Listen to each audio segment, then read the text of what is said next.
우리가 세상에서요 가장 소중한 것이 있다고 하면은 무엇이겠습니까?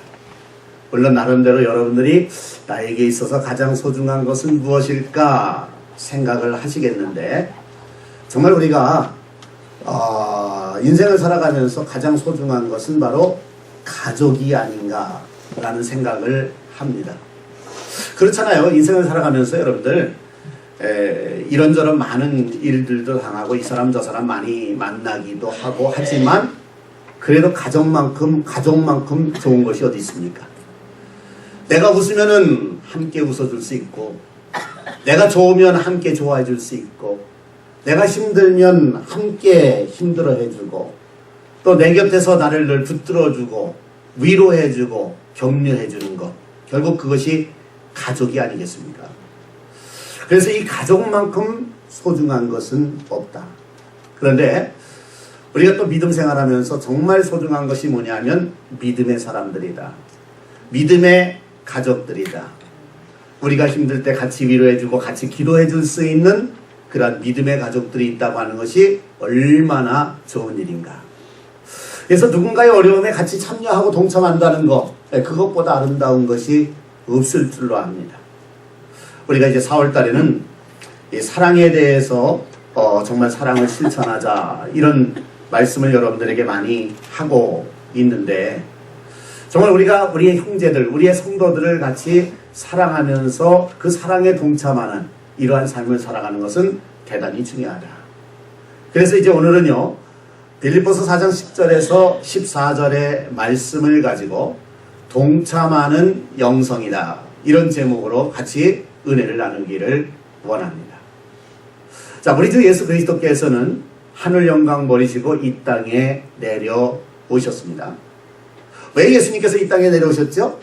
그렇죠. 예수님은 죄 가운데서 영원히 멸망받을 수밖에 없는 우리 인생들을 구원하셔서 하나님의 천국으로 우리를 이끌어 가시기 위해서 이 땅에 오셨습니다. 그러나 우리 주님께서는 우리의 영혼을 구원해서 영원한 천국으로 이끄실 뿐만이 아니라 이 땅에서도 우리의 인생들에게 은혜를 베푸시고 풍성한 삶을 살게 하시려고 이 땅에 오셨습니다. 그러기 위해서는 또 우리 인생들을 알기 위해서, 인생들을 치유하시기 위해서 이 땅에 오신 것을 보게 됩니다. 물론 하나님께서, 주님께서 우리 인생들을 모르실 리가 있겠습니까? 우리를 창조하신 분인데요, 지으신 분인데요. 그럼에도 불구하고 우리 인생들이 당하는 여러 가지 어려움과 고난과 시험을 친히 당하시면서, 그래서 우리 인생들을 좀 더 이해를 하시고 좀 더 우리 인생들 곁에서 함께 하시기 위해서, 그래서 또 이 땅에 내려오신 것을 보게 되죠. 그래서 히브리서 4장 15절에는 이렇게 말합니다. 우리에게 있는 대제사장은 우리의 연약함을 동정하지 못하실 리가 아니요 모든 일에 우리와 똑같이 시험을 받으시니로되 죄는 없으시니라 라고 말씀하고 있습니다. 다시 말해서 우리 주님께서는요, 우리가 힘들고 어려울 때 이 모든 것을 알고 그리고 도우실 수 있는, 능히 도우실 수 있는 그러한 분이라고 하는 말씀이죠. 또 우리가 시험 당했던 그 시험, 그 이상으로 우리 주님께서도 시험을 당해보셨기 때문에 우리가 시험 당할 때 어떻게 도우실 것까지도 전부 아시고 도와주시는 그러한 주님이시다라고 하는 말씀을 하고 있습니다. 자, 그러면 주님께서도 이토록 우리 인생들을 사랑하셔서 우리 가운데서 함께 하셨는데, 그렇다고 한다면 우리 그리스도인들이 살아가면서 동참해야 될 것이 과연 무엇일까? 그것을 오늘 몇 가지로 같이 생각해 보기를 원합니다. 첫째로 우리는 무엇보다도 복음에 동참해야 됩니다. 여러분 그렇지 않습니까? 저나 여러분들이 오늘 하나님의 자녀가 됐어요. 정말 하나님의 사랑 가운데에서 하나님의 풍성한 은혜를 누리고 있습니다. 무엇 때문이죠? 바로 복음을 우리가 받아들였기 때문이죠. 물론 복음의 주인공은 예수 그리스도이십니다. 그래서 우리가 이 복음에 동참해야 된다고 하는 것은 예수 그리스도께서 기뻐하시는 일에 동참해야 된다는 것이죠. 다시 말해서 복음을 위해서 살아야 되고, 복음을 위해서 헌신해야 되고, 복음을 위해서 충성해야 되고, 또 복음이 전파되는 것을 위해서 우리가 최선의 협력을 다해야 된다는 것이죠. 오늘 성경에 보면은요, 빌립보 교회에 대한 이야기가 나오지 않습니까? 또 빌립보 성도들이 어떻게 이 복음에 참여했는가 하는 것을 보여주고 있습니다. 빌립보서 4장 10절에 보니까 이렇게 말하고 있습니다. 사도 바울이 빌립보 성도들을 향해서 말하는 겁니다. 내가 주 안에서 크게 기뻐함은 너희가 나를 생각하는 것이 이제 다시 싹이 나미니 너희가 또한 이를 위하여 생각은 하였으나 기회가 없었느니라 라고 말하고 있습니다. 우리가 아는 대로 이 빌립보 교회는요, 어떻게 해서든지 사도 바울의 선교 사역에 동참하기를 원했습니다. 그가 복음 전하러 다닐 때에 그에게 어떻게 하면 좀 더 도움이 될 수 있을까라는 생각을 했습니다. 그래서 사도 바울이 복음을 전하면서 선교 사역을 하면서 다닐 때에 그에 필요한 것들을 헌금해서 좀 이제 물질로도 도와주기도 하고 기도로 도와주기도 하고 많이 이렇게 협력했던 이런 모습을 보게 되죠. 그런데 그러다가 어느 순간부터 이것이 스탑이 되었습니다. 그런데 그러다가 다시 또 이제 이 빌립보 교회가 이 사도 바울에게 이제 복음을 위해서 헌금을 해서 지금 감옥에 갇혀 있는 바울을 도와주는 이러한 일이 다시 생겨난 것입니다. 자, 우리가 이제 이렇게 볼 때에 바울이 그동안 뭐 했다가 이제서야 나타나가지고서 또 뭐 돕는다 그러느냐 이렇게 얘기할 수도 있었을 것입니다. 그러나 바울은 절대 그렇게 하지 않았습니다. 왜냐하면 바울이 이 빌립보 교회의 그 상황을 알았기 때문에 그렇습니다. 사실은 빌립보 교회가 그 바울을 향해서 협력하기를 원치 않아서 못한 것이 아니라 그 당시에 여러 가지 환경과 상황이 그렇게 할 수 없었던 그러한 일들이 있었다라고 하는 얘기죠. 그러나 그럼에도 불구하고 또 할 수 있을 때에 최선을 다하는 빌립보 교회의 모습, 그것을 사도 바울은 너무나도 고마워하고 있었던 것을 보게 됩니다. 그래서 여기 그 말입니다. 내가 주 안에서 크게 기뻐함은, 지금 너희들을 향해서 내가 크게 기뻐하고 있다. 왜 기뻐하느냐? 너희가 늘 나를 생각하고 있었는데 그동안의 여러 가지 환경과 상황 때문에 나를 돕지를 못했었다. 그러나 지금 다시 그 어려운 가운데서도 나를 도우니 다시 싹이 나미니 나를 이렇게 돕고 있으니 너무너무 감사하다. 그러면서 말합니다. 또한 이를 위하여 생각은 하였으나 기회가 없었으리라. 너희가 나를 돕고자 하는 생각을 많이 가지고 있었지만은 기회가 안 됐구나. 그러나 이제 이렇게 또 어려운 가운데서도 도와주니 너무나도 고맙다, 너무나도 감사하다, 너무 기쁘다라고 하는 그러한 표현을 쓰고 있는 것을 보게 되는 거죠. 사랑하는 성도 여러분, 그렇습니다. 오늘도 우리가 하나님을 위해서 헌신하고 하나님을 위해서 충성하고 교회를 위해서 봉사하고 또 많은 복음 사업을 위해서 일하기를 원합니다. 그러나 때로는 우리가 우리의 여러 가지 환경과 상황 때문에 그 모든 것을 잘 감당할 수 없을 때도 있습니다. 그러나 그렇지라도 우리가 할 수 있는 대로 나름대로 최선을 다할 때 하나님께서는 그것을 기뻐하신다는 거죠. 바로 있는 저나 여러분들, 정말 우리가 하나님을 위해서 헌신하기를 원해요. 충성하기를 원해요. 여러분들 모두 그런 마음을 가지고 계신 줄로 믿습니다. 그러나 어쨌든 간에 우리가 그 가운데서 참 하고는 싶지만 여러 가지 안 되는 그러한 상황이 있을지라도 나름대로 최선을 다하는 모습을 보일 때 그것을 하나님은 기뻐하신다. 그래서 남은 여생도 여러분들이 이러한 삶을 통해서 정말 하나님을 기쁘게 하고 복음에 동참하는 여러분들이 되시기를 주님의 이름으로 축원합니다. 또 바울의 삶을 봐도요, 그는 늘 복음을 위해서 헌신한 삶을 살았던 것을 보게 되죠. 오늘 저와 여러분들도 마찬가지예요. 빌립보 교회도 복음을 위해서 헌신했지만은 바울도 복음을 위해서 헌신하고 저와 여러분들도 어떻게 해야 되느냐? 복음을 위해서 헌신하는 삶을 살아가야 된다는 거죠. 사도 바울은 복음을 위해서 헌신하는데 어느 정도로 헌신을 했는가? 여기 고린도전서 9장 22절 23절에 보니까 이렇게 말합니다. 자기는 약한 자들에게 약한 자와 같이 됐고 그렇게 된 것은 약한 자들을 얻고자 함이라 그랬습니다. 내가 여러 사람에게 여러 모습이 된 것은 아무쪼록 몇 사람이라도 구원하고자 함이니 내가 복음을 위하여 모든 것을 행함은 복음에 참여하고자 함이다 라고 얘기를 하고 있습니다. 여러분 그렇잖아요. 정말 이 사도 바울은요, 어디를 가든지 정말 이제 그런 복음을 전하기를 원했던 이러한 모습을 보게 돼요.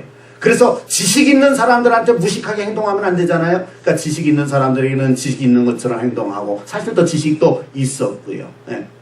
또 이제 지식이 없는 사람들한테 혼자 지식 있는 척 하면은 그 사람들이 기분 좋아하겠습니까? 그러니까 그럴 때는 또 그냥 무식한 사람처럼 가서 대하고요. 또 뭔가 가진 사람들에게는 가진 것처럼 대하고 없는 사람들에게는 없는 것처럼 대하고요. 왜 그렇게 했느냐 그거예요. 복음을 위해서 자기 자신을 완전히 내려놓았던 이러한 모습을 보게 되는 거죠. 그러니까는 만나는 사람들하고 같이 소통하기를 원해서 그들과 같은 모습으로 늘 그렇게 이제 변화된 모습을 가지고 사람들을 상대했던 이러한 모습을 보게 되는 것입니다. 여러분 그렇잖아요. 오늘 우리가요 복음을 전하다 보면은요 어떤 때는요 참 자존심 상할 때가 있습니다. 나름대로는 열심히 복음을 전하는데 말이에요. 상대방에서 나를 무시한다든가 또 그냥 받아들이지 않는다든가 뭐 이럴 때 말이에요. 얼마나 기분 나쁩니까? 그래서 어떤 때는요. 이거 뭐 그냥 내가 꼭 이렇게 해야 되는가? 그런 생각이 들 때가 있어요. 그런데 사도 바울은 어때요? 자기의 지식도 내려놓습니다. 자기의 자존심까지 다 내려놓습니다. 정말 자기가 어떻게 보면 세상 사람들에게 막 비굴할 정도로 그런 모습을 보이면서도 그래도 한 영혼이라도 구원받는다고 한다면 나는 거기서 만족하겠다. 나는 그것을 기뻐하겠다라는 생각을 가지고 누가 뭐라 그러든지 하여간 그들과 같은 모습을 가지고 복음을 전하려고 했던 사도 바울의 모습을 보게 되는 거죠. 오늘 여러분들은 어떻습니까? 정말 우리가 그런 모습을 가지고 살아가고 있느냐 그런 얘기죠. 어떤 때는요 우리가 참 용기를 내가지고 한번 복음을 전해봅니다. 그런데 복음을 전하는데 이 복음을 받아들이지 아니하고 오히려 나를 비난하고 나를 조롱하고 또 나를 무시하고 그러는 사람들이 있어요. 여러분 그럴 때는 어떻게 합니까? 여러분 어떤 생각이 듭니까? 아니 도대체 내가 뭐라고 말이야 굳이 내가 저 사람한테 왜 내가 이 짓을 하면서 욕을 먹고 있어? 내가 왜 자존심 상하게 이걸 하고 있어? 에이 차라리 간둬버리자. 그런 생각을 해볼 때는 없었습니까? 나도 모르게요. 정말 우리 인간이다 보니까 어떤 때는 그런 생각이 들 때도 있어요. 또 예를 들면은요. 복음을 전하면서 받아들이지 않습니다. 또 전합니다. 받아들이지 않습니다. 나중에는 짜증이 나죠. 아니 내가 지 좋으라고 하는 거지 남 좋으라고 하는 건가? 지 구원받으라고 하는 거지 말이요. 그런데 어찌 저렇게 사람이 무심할 수가 있을까? 이러면서 말이에요. 속이 상할 때도 있다. 그런 얘기죠. 그런데요. 다시 한번 생각해보면 그래요. 우리가 복음을 전하면서 그 정도로 속이 상해가지고서는 포기한다고 한다면은 정말 우리가 주님 앞에 무엇이라고 말할 수 있을까? 우리 주님께서는요, 정말 욕을 당하면서도 핍박을 당하면서도 정말 채찍에 맞으면서도 침뱉음을 당하면서도 조롱을 당하면서도 어떻게 했어요? 저와 여러분들을 구원하시기 위해서 십자가에 달리셔서 물과 피를 아낌없이 다 쏟으셨는데 우리는 복음 전하다가 조금만 자존심 상하면은 복음 전하다가 누가 나를 조롱하기라도 한다면은 내가 왜 이 짓 하고 있지? 그러면서 포기하지는 않았느냐 그런 얘기죠. 다시 한번 우리가 주님의 그 십자가의 사랑을 생각하면서 어떤 상황 속에서도 사도 바울과 같이 내 자신을 완전히 낮아지고 굴복시킨다고 한다 할지라도 한 영혼을 구원한다면 나는 그것으로 기뻐한다고 하는 이러한 믿음과 이러한 마음으로 살아가야 된다는 거죠. 바로 그럴 때 하나님께서도 바울을 높여주셨듯이 여러분들을 높여주셔서 여러분들을 통해서 많은 역사를 이루어주시고 또 여러분들의 생애에도 함께 하시는 축복이 넘치게 임할 줄로 믿습니다. 자, 그 다음에 우리 그리스도인들은 어떤 삶을 살아가야 되느냐? 그리스도의 고난에 동참해야 된다는 것이죠. 어떻게 우리가 그리스도의 고난에 동참할 수가 있겠습니까? 예수님께서는 2000년 전에 사셨던 분인데요. 2000년 전에 십자가에 돌아가신 분인데요. 우리가 타임머신을 타고 들어가서 2000년 전으로 돌아가서 다시 우리도 주님이 십자가 지고 골고다산에 올라갈 적에 그 옆에 가가지고서 그 십자가를 뺏어가지고서 주님 제가 지겠습니다. 그러고 지고 갈래요? 아니면은 예수님께서 십자가에 못 박히는 그 순간에 내가 타임머신을 타고 가가지고서 말이에요. 내가 못 박혔습니다. 그러고 가서 못을 박히실래요? 그럴 수는 없지 않습니까? 그럼 우리가 어떻게 그리스도의 고난에 동참할 수가 있겠느냐 그런 얘기입니다. 오늘도 보면은 그리스도를 위해서 복음을 위해서 일하는 많은 사람들이 있습니다.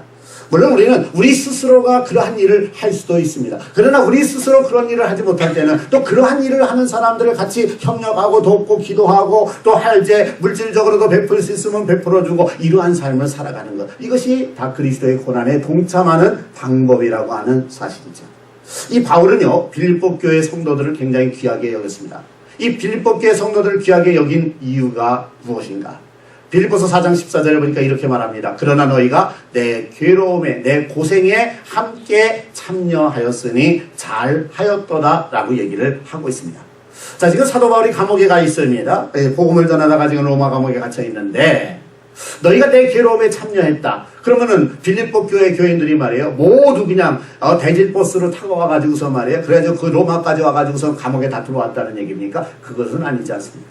그러니까 결국은 뭐예요? 그들이 그러한 가운데서도 바울을 생각하며 바울을 위해서 기도하고 어떻게든지 바울의 복음 성경에 좀 도움이 될 수 있지 않을까라는 생각을 가지고 서로 협력해서 하나가 돼서 헌금도 해서 도와주고 하는 이러한 모든 일들이 있죠. 그런 것을 보면서 사도 바울은 뭐라고 표현하고 있습니까? 잘하였도다 라고 얘기를 하고 있는 거죠.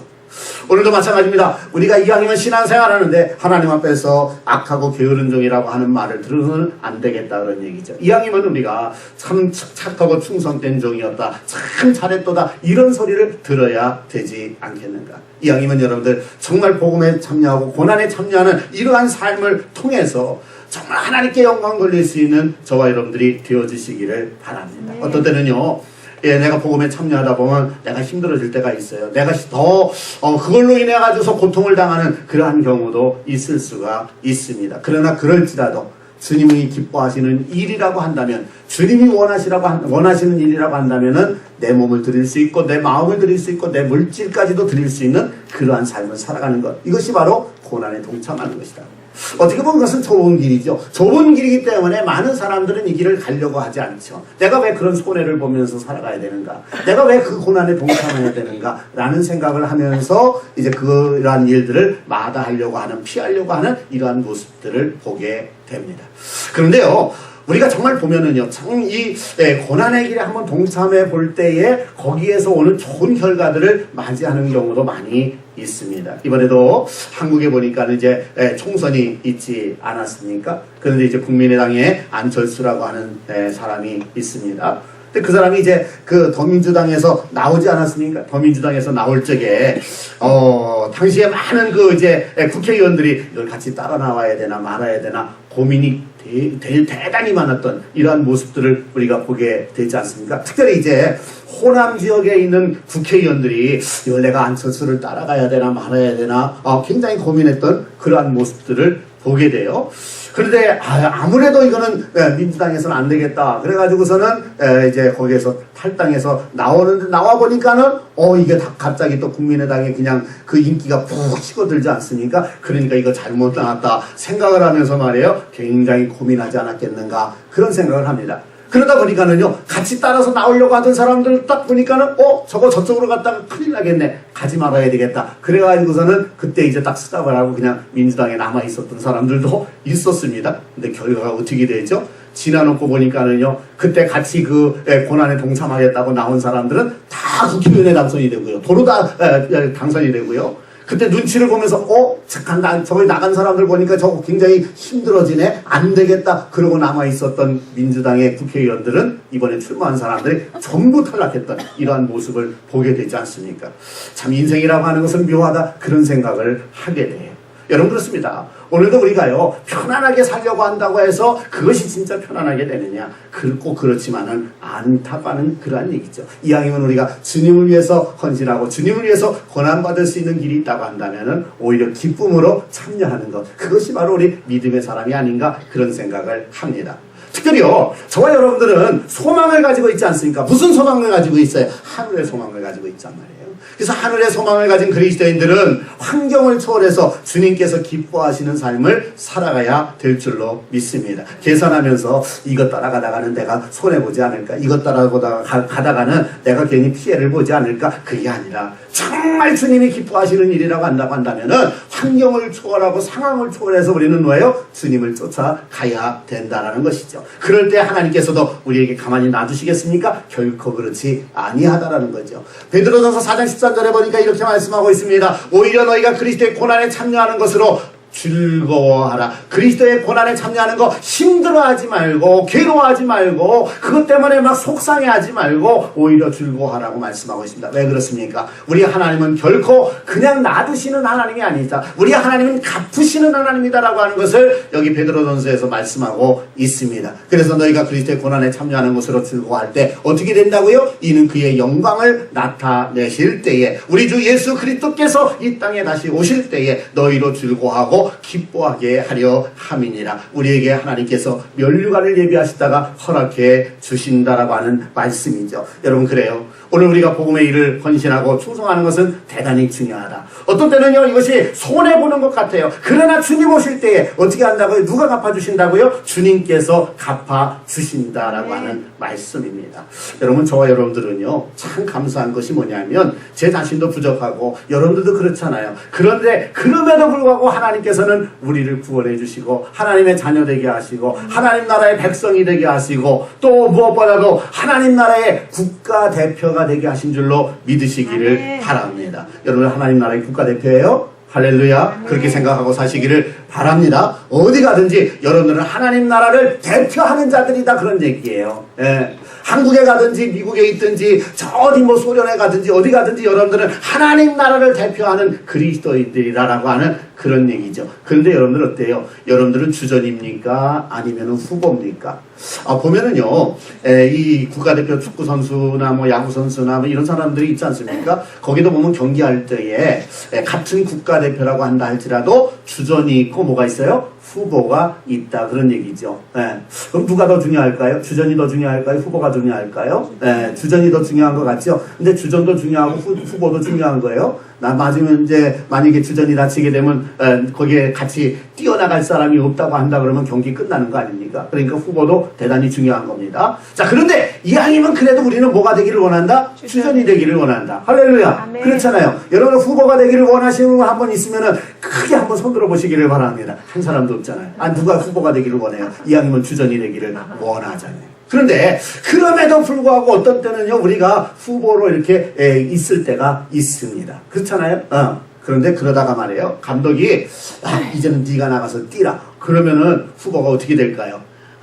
뭐 내가 뛰어도 어차피 후보인데 뭐 그냥 그러면서 적당히 뜁니까? 아니면은 이제 기회가 나한테도 왔구나, 내가 최선을 다하자, 죽으면 죽으리라 그러고 뜁니까? 어때요? 정말 죽으면 죽으리라고 뛰지 않습니까? 그래서 내가 이번 기회에 한번 감독에게 눈도장을 확실히 찍어가지고서 다음부터는 내가 주전 자리를 깨쳐야 되겠다, 이런 생각을 하게 되지 않겠습니까? 그래요, 안 그래요? 그래요, 안 그래요? 여러분 같으면 그러겠어요, 안 그러겠어요? 안 그럴 것 같아요? 워낙 또 착하셔가지고 그런 것 같은데. 그래야 당연한 거 아닙니까? 그렇잖아요. 그런데요, 오늘 하나님께서 여러분들을 주전으로 쓰시기를 원하시는 줄로 믿으시기를 바랍니다. 세상에 나가서 빛이 되기를 원하시고요, 세상에 나가서 소금이 되기를 원하시고요, 세상에 나가서 그리스도의 그 모습을 보여주기를 원하시고요, 세상에 나가서 그리스도의 복음을 전하기를 원하시고요. 할렐루야. 그렇다고 한다면 어때요? 하나님께서 나에게 기회를 주시는구나. 하나님께서 뭘 주시는구나? 기회를 주시는구나. 감독이 나에게 기회를 주는구나. 이때 내가 헌신하지 아니하면 어떻게 하겠다. 이때 내가 몸살인다고 한다면은 나는 영원히 주전받게 되지 않을 수 없겠구나. 그런 생각을 하면서 여러분들 어떻게 하겠어요? 이제 오늘부터 하나님께서 여러분들로 하여금 나가라! 라고 하면은 여러분들은 어떻게 해요? 나가서 주전과 같이 뛰어야 될 줄로 믿습니다. 주전으로 열심히 뛰어서 잘 되게 되면 어떻게 돼요? 여러분 그 주전의 몸값도 올라간단 말이죠. 우리도 하나님 앞에서 이왕이면 몸값도 올라갈 수 있는 복된 성도들 되시기를 주님의 이름으로 축원합니다. 네. 자, 마지막 세 번째로는요, 우리는 또 동참을 하는데 무엇에 동참해야 되느냐? 하나님의 능력에 동참해야 된다라고 하는 사실입니다. 여러분, 그래요. 우리 하나님께서는 여러분들에게 능력 주시기를 원하실까요? 원치 않으실까요? 원하시겠죠? 그죠? 네. 그래요. 하나님께서는 여러분들에게 능력 주시기를 원하세요. 그런데 문제는 뭐냐? 하나님은 우리에게 능력 주셔서 우리로 하여금 무언가를 하게 하시기를 원하시는데 우리가 가만히 있으면은 하나님께서 능력을 주실 수 있어요? 없어요? 줘봐야 소용없는데. 그렇잖아요. 네. 줘봐야 소용없는데.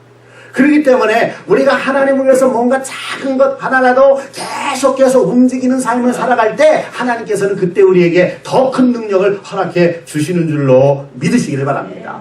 여러분, 그러면은 우리가 하나님의 능력에 동참하는 비결은 과연 무엇이겠습니까? 오늘 여기 필립보서 4장 11절 12절에 보니까 이렇게 말합니다. 내가 궁핍함으로 말하는 것이 아니니라 그랬어요. 그러니까 지금 사도 바울이요 풍부할까요? 궁핍할까요? 네, 이 내용을 딱 보니까 사도 바울은 지금 궁핍한 가운데 있을까요? 풍부한 가운데 있을까요? 영적으로는 풍부하죠. 세상적으로 얘기하는 거예요, 지금. 세상적으로는 궁핍한 가운데 있을까요? 풍부한 가운데 있을까요? 네? 궁핍한 가운데 있죠. 내가 궁핍함으로 말하는 것이 아니라 이렇게 지금 얘기하고 있잖아요. 그러니까 내가 궁핍하기는 뭐하다? 궁핍하다. 그러나 그렇다고 해서 내가 지금 이 말을 하는 건 아니다 라고 얘기를 하고 있는 거란 말이죠. 네, 그러면서 뭐라고 얘기해요? 어떠한 형편에든지 나는 자족하기를 배웠노라. 나는 비천에 처할 줄 알고 풍부에 처할 줄도 알아. 모든 일 곧 배부른가 배고픈가 풍부와 궁핍에도 처할 줄 아는 일체의 비결을 배웠노라 라고 얘기를 하고 있습니다. 그러니까요, 오늘 저와 여러분들이 하나님의 능력에 동참하는 비결은 과연 무엇일까? 여러분들의 환경과 여러분들의 상황과 여러분들에게 처해진 모든 그러한 그 주변의 것들을 갖다가 믿음으로 해석하는 그러한 삶을 살아갈 때 그것이 뭐예요? 하나님 앞에서 능력이 되고 능력에 동참하는 것이 되는 줄로 믿으시기를 바랍니다. 여러분, 그래요. 우리가 살다 보면 어려울 때 있어요. 힘들 때 있어요. 경제적으로 문제가 생길 때가 있어요. 육체적으로 문제가 생길 때가 있어요. 그럴 때요, 정말 내가 현상만 본다고 한다면은 이래 살아서 내가 뭐하나, 차라리 죽어버려야 되겠다, 이런 생각을 가질 수도 있거든요. 근데 이걸 믿음으로 해석하는 거예요. 그러면서 내가 지금 이런 질병이 온 것도 여기에 어떤 하나님의 뜻이 있겠다. 지금 내가 경제적으로 이런 어려움을 당하는 것도 여기에도 하나님의 무슨 역사하심이 있겠다. 하나님의 어떤 계획이 있겠다. 그러면서 자꾸 모든 것을 믿음으로 생각하면서 거기에서 하나님께서 주실 은혜를 생각하면서 하나님 앞에 엎드려 기도하고 하나님 앞에서 최선을 다하는 삶을 살아가는 것. 그러면 어떤 거예요? 그것이 바로 능력 있는 삶이다. 모든 것을 이길 수 있는 그러한 삶을 살아가는 것, 이것이 바로 능력이라고 하는 그런 사실이죠. 여러분, 근데 보면은요, 지금 사도 바울이 내가 궁핍함으로 말하는 것이 아니라 궁핍하다는 거예요. 네. 뭐 다른 거 안 하고 복음만 전하는데 뭐가 있겠습니까? 그렇잖아요. 네. 그러니까 이 세상적으로는, 경제적으로는 궁핍할 수밖에 없어요. 그러나 그럼에도 불구하고 자기는 만족한다 이거예요. 왜? 자기는 그리스도 예수 안에서 무슨 비결을 가졌어요? 자족하기를 배웠나니. 자족하기를 배웠나니. 이 모든 것을 이길 수 있는 일체의 비결을 배웠노라. 예수 그리스도 안에서 감사하고 예수 그리스도 안에서 만족하고 예수 그리스도 안에서 기뻐하는 이러한 삶의 방법을 알고 있다 이거야. 그래서 이 모든 것을 이길 수 있다라고 하는 그런 얘기입니다. 사랑하는 성도 여러분, 오늘 우리가 신앙생활하면서요, 전부 풍부합니까? 전부 잘 되고 있습니까? 그렇지 않잖아요. 그러나 그럼에도 불구하고 우리가 이길 수 있는 게 뭐예요? 그 모든 것을 믿음 안에서 해석을 해 나가다 보니까 모든 것이 하나님의 은혜고 감사로 생각이 되니까 이길 수가 있는 거죠. 이것이 바로 신앙인의 능력이다, 그런 얘기예요. 예, 오늘날 우리 믿음의 사람들도, 우리 사역자들도 마찬가지입니다. 지난번에 우리 중앙일보의 그 기자가 말이에요, 계속해서 그 목회자들의 어떤 그 사례비 문제 이런 걸 가지고 하여간 수도 없이 그냥 계속해서 막 때리더라고요. 예. 그런데 정말 그 사람이 신앙은 제대로 가지고 있는가, 목사님들의 세계를 좀 알고 있는가, 이런 그 안타까움과 좀 답답함이 좀 들더라고요. 물론 목사님들이요, 다 뭐 왕같이 그렇게 대접받고 살아가는 목사님도 있을 수도 있겠죠. 예. 풍족하게 살아가는 그런 이제 목사님도 있을 수가 있겠죠. 그러나 여기 이민사회, 아니 한국사회도 마찬가지예요. 거의 90% 이상의 목사님들이 굉장히 경제적으로 어려움을 당하고 있어요. 예. 지금 제가 이 주변에 있는 목사님들도 마찬가지입니다. 아무리 좋은 강사가 와가지고서는요, 세미나 10불 받습니다 라고 얘기를 해도 10불 낼 돈이 없어서 못 오는 목사님들이 굉장히 많아요. 그것까지 내줘야만 오는 목사님들이 굉장히 많습니다. 그렇게 어려운 가운데서 목회하고 있는 목사님들이 많이 있음에도 불구하고 한두 목사님이 뭔가 좀 이렇게 눈에 거슬리는 게 있으면 그거 가지고서 그냥 목사님들이 말이야 사례비만 잔뜩 받아먹어가지고서 배 채우고 있고 말이야, 이런 식으로 계속 쓰잖아요. 그런 걸 보면서 이게 정말 올바른 그런 어떤 정신을 가지고 있는 사람인가, 그런 생각이 들 때가 있었어요. 여러분, 그렇잖아요. 우리 목사님들 여기 보면 다 어려워요. 우리 사역자들 다 어려워요. 그런데도 불구하고 기쁨으로 감당하는 게 뭐예요? 즐거움으로 감당할 수 있는 게 뭐예요? 이 모든 것을 믿음으로 해석하면서 이 땅에서 조금 힘들더라도, 이 땅에서 조금 어렵더라도 내가 사역 감당하면서 하나님께서 주실 그 영광의 면류관을 바라보면서 달려가기 때문에 그 모든 것을 이기고 달려가는 것이다, 그런 얘기죠. 사도 바울이 마저 지금 그 얘기를 하고 있는 겁니다. 여러분, 오늘 우리는 하나님의 능력에 동참해야 되는데 하나님의 능력에 동참하는 게 뭐예요? 하나님의 은혜로 오곡함의 삶을 사는 거예요. 극복하고 이기는 삶을 살아가는 거다 그런 얘기죠. 여러분들이 잘 아는 말씀이 있어요. 그게 뭐예요? 빌립보 4장 13절. 너무 좋아하잖아요. 뭐라고요? 다 같이 한번 읽어볼까요? 내게 능력 주시는 자 안에서 내가 모든 것을 할 수 있느니라. 아, 이 말씀 너무 좋다 너무 좋다 너무 좋다. 그래가지고서는요 여기도 붙여놓고 저기도 붙여놓고 그러고서 그냥 그거 갖고 힘을 얻고 이런 사람이 있잖아요. 오늘 좋아요. 다 좋아요. 네. 뭐 힘을 얻게 되는데 뭐 얼마나 좋습니까? 근데 이 말은 무슨 말이냐면 내가 능력 주시는 자에서 내가 모든 것을 다 할 수 있다. 나는 슈퍼맨이 될 수 있다. 뭐 이런 얘기가 아니라 내게 능력 주시는 자에서 나는 모든 것을 이길 수 있습니다. 이런 말이에요. 어떤 환경이 와도 어떤 상황이 와도 가난해도 이길 수 있고 병들어도 이길 수 있고 문제가 이겨도 있을 수 있고 이길 수 있고 누가 나를 핍박해도 이길 수 있고 누가 나를 욕해도 이길 수 있고 누가 나를 조롱해도 이길 수 있고 내게 능력 주시는 자 안에서 이기게 하시는 그 하나님 안에서 나는 모든 것을 이길 수 있습니다. 지금 이 고백을 하고 있는 거예요. 예? 그러니까 이거는 육적인 고백이 아니라 영적인 고백이란 말이죠. 근데 사람들이 이걸 자꾸 육적인 고백으로 생각하고 살아가고 있거든요. 물론 그래도 좋아요. 그래도 힘을 얻을 수 있다면 오케이. 예. 그러나 진짜는 뭐예요? 영적인 고백이다 그런 얘기예요. 사랑하는 성도들 여러분들은 어떻습니까? 정말 여러분들은 내게 능력 주시는 데서 모든 것을 할 수 있습니까? 모든 것을 이길 수 있습니까? 이런 믿음을 가져야 된다고요. 예? 어떤 상황 누가 뭐라 그래도 나는 오직 믿음으로 온전히 서가지고 있습니다. 그래도 하나님 앞에 감사하고 그래도 하나님을 찬양할 수 있다고 한다면 그것이 뭐야? 내게 능력 주시는 자에서 내가 모든 것을 할 수 있는 사람이에요. 내가 이기는 사람이다 그런 얘기죠. 오늘 저와 여러분들은 바로 이러한 삶을 살아가야 된다는 거예요. 우리는 그렇잖아요. 아 내가 강한 체력이 있으면 좋겠다. 여러분들 그래요 안 그래요? 그렇죠. 이왕이면 강한 체력이 있으면 좋겠잖아요. 예? 그래서 막 세상에서도 계속해서 뭐 그냥 뭐 이거는 뭐에 좋다 뭐에 좋다 뭐에 좋다 그러는데 말이에요. 예. 근데 그거 다 모두 죽더라고요. 예. 근데 강한 체력이 정말 중요해요 사실은. 그런데 강한 체력보다 더 중요한 것이 있어요. 그게 뭐냐? 강한 믿음이 중요해요. 강한 영성이 중요해요. 예. 강한 체력으로 이기지 못하는 것도 강한 영성으로 다 이길 수 있어요. 예. 오늘 저와 여러분들은 이런 믿음의 모습을 가지고 살아가는 가운데 정말 하나님의 그 사랑을 받고 하나님의 인정을 받는 복된 성도들 되시기를 바랍니다. 이제 말씀을 맺겠습니다. 여러분들의 삶의 그 모습은 어떻습니까? 정말 여러분들은 그리스도의 복음을 위해서 얼마나 고난에 동참하고 있는가 그런 얘기입니다. 우리 하나님께서는 언제나 저와 여러분들을 이기게 하십니다.